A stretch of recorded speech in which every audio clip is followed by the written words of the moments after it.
জন্মস্থান মাশহাদে চিরনিদ্রায় শায়িত হলেন ইরানের প্রেসিডেন্ট ইব্রাহিম রইসি।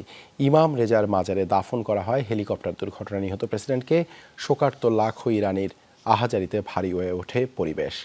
এদিকে তেহরানের শাহ আব্দুল আজিম হাসানির মাজারে দাফন করা হয়েছে পররাষ্ট্রমন্ত্রী হোসেন আমির আব্দুল্লাহিয়ানের মরদেহ।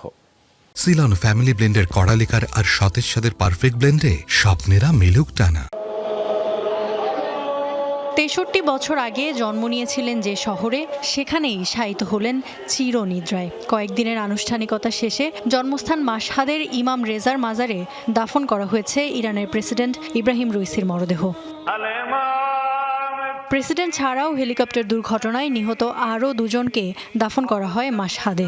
এ সময় রইসির স্বজন ও স্বরাষ্ট্রমন্ত্রী সহ সরকারের উচ্চ পদস্থ কর্মকর্তারা উপস্থিত ছিলেন। বৃহস্পতিবার সকাল থেকেই প্রিয় নেতাকে শেষ বিদায় জানাতে সড়কে অবস্থান নেন মাশহাদের বাসিন্দারা।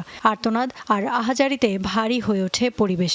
জনসমুদ্রে পরিণত হয় সড়ক। ৩ মিলিয়ন মানুষের ভিড় ঠেলে মরদেহবাহী গাড়ি মাজারে পৌঁছাতে সময় লেগে যায় কয়েক ঘন্টা।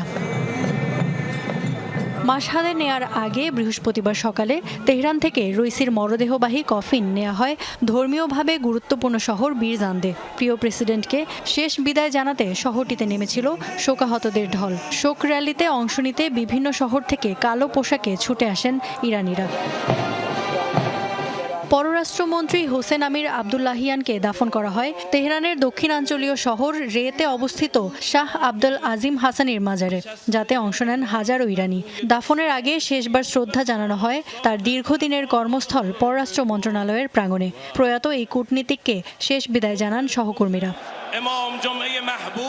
বুধবার রাজধানী তেহরানে রাষ্ট্রীয় মর্যাদায় চিরবিদায় জানানো হয় প্রেসিডেন্ট রইসি সহ নিহত সবাইকে। তেহরান বিশ্ববিদ্যালয়ে সর্বোচ্চ নেতা আয়াতুল্লাহ আলী খামিনির ইমামতিতে লাখো মানুষের উপস্থিতিতে অনুষ্ঠিত হয় জানাজা। লবি স্কয়ার থেকে শুরু হয় শোক র্যালি। পরে শ্রদ্ধা জানানোর জন্য মরদেহ রাখা হয় আজাদি স্কয়ারে।